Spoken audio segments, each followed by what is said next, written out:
Bonsoir. Donc, le but de notre activité d'aujourd'hui, c'est de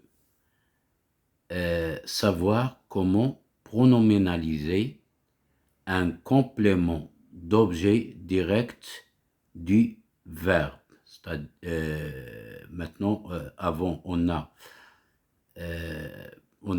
pronominalisé un complément d'objet direct. Maintenant, on va essayer de pronominaliser un complément d'objet indirect. Alors, lorsque le complément d'objet direct du verbe est un groupe nominal relié au verbe par la préposition à et qu'elle répond aux questions à qui ou à quoi, on a trois cas. Le premier cas, il s'agit de personnes. On le remplace par les pronoms lui ou leur. Maintenant, on va voir ces exemples-là. Il s'agit des personnes. Regardez là, ce livre appartient-il à Sam? Donc, regardez là, le complément d'objet direct Sam, il est relié au verbe par l'intermédiaire d'une proposition à. Alors, dans ce cas, on va répondre affirmativement. On dit oui, il lui appartient. Donc, on va remplacer Sam par lui. Pourquoi?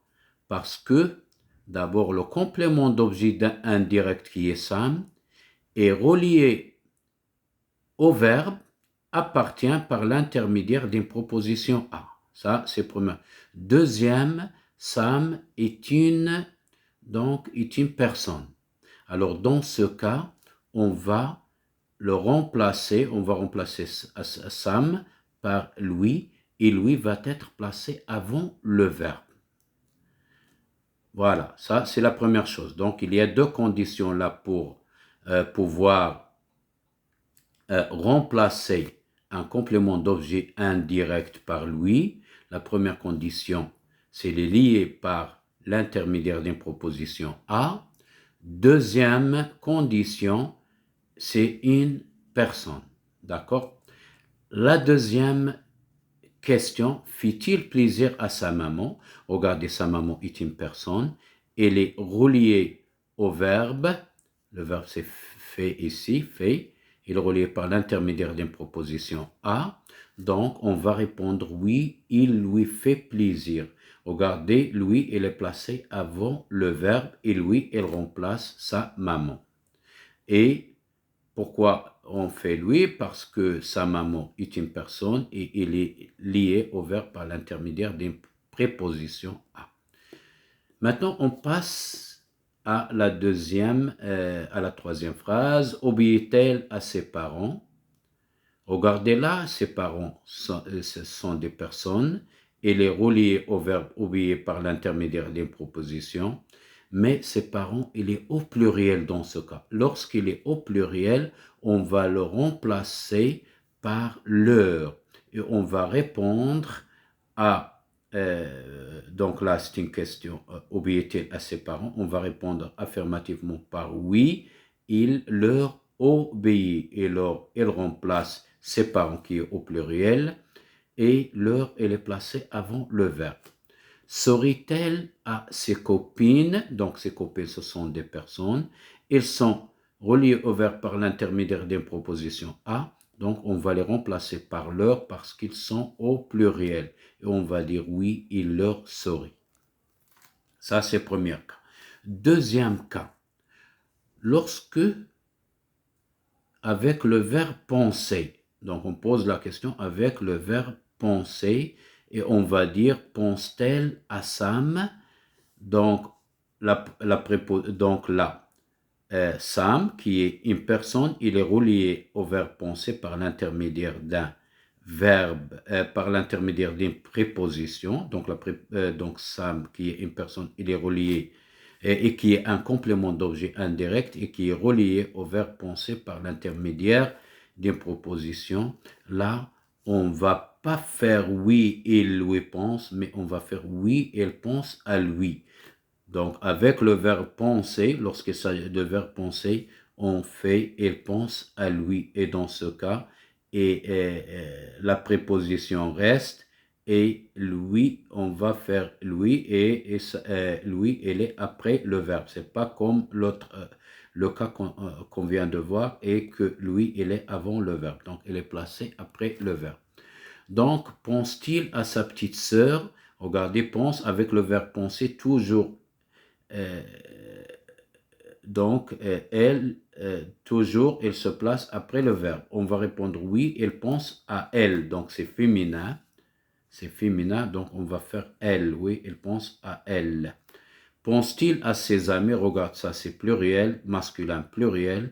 Alors oui, elle pense à eux, parce que eux, c'est masculin pluriel, on va faire eux. Pense-t-elle à ses copines? Donc on va faire oui, elle pense à elle, donc parce que le complément d'objet direct, il est féminin et pluriel. Et pourquoi on a placé ça? On a laissé la préposition à et on a placé lui, elle, eux, elle après le verbe. Pourquoi? Parce que donc là, il y a le verbe penser et c'est le verbe penser qui ne permet de mettre lui, elle, eux, elle après la préposition à et après le verbe aussi. Maintenant, on passe au troisième cas. Là, s'il s'agit des choses, regardez bien ici.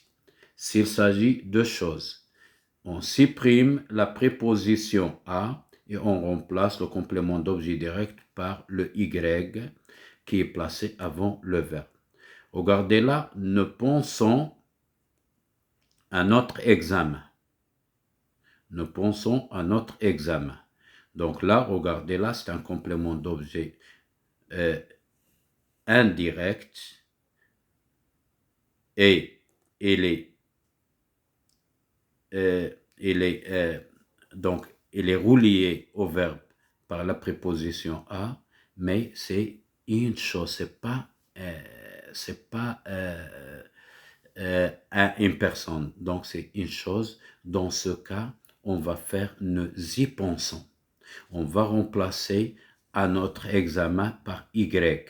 Et Y, il est placé avant le verbe. D'abord, parce que ce sont des choses et deuxièmement, elles sont reliées par la préposition à. Donc, lorsque ce sont des choses et elles sont reliées par l'intermédiaire d'une préposition à, dans ce cas, on va faire nous y pensons. Nous réfléchissons à ces problèmes. Regardez, ce ne sont pas des personnes, ce sont des choses, ils sont reliés par la préposition à, on va faire nous y réfléchissons. Donc, Y, il est placé avant le verbe. Il participe à une fête, donc là, il y a la préposition à et une chose, donc on va mettre Y avant le verbe et on va faire ils y participent. Voilà, c'est terminé.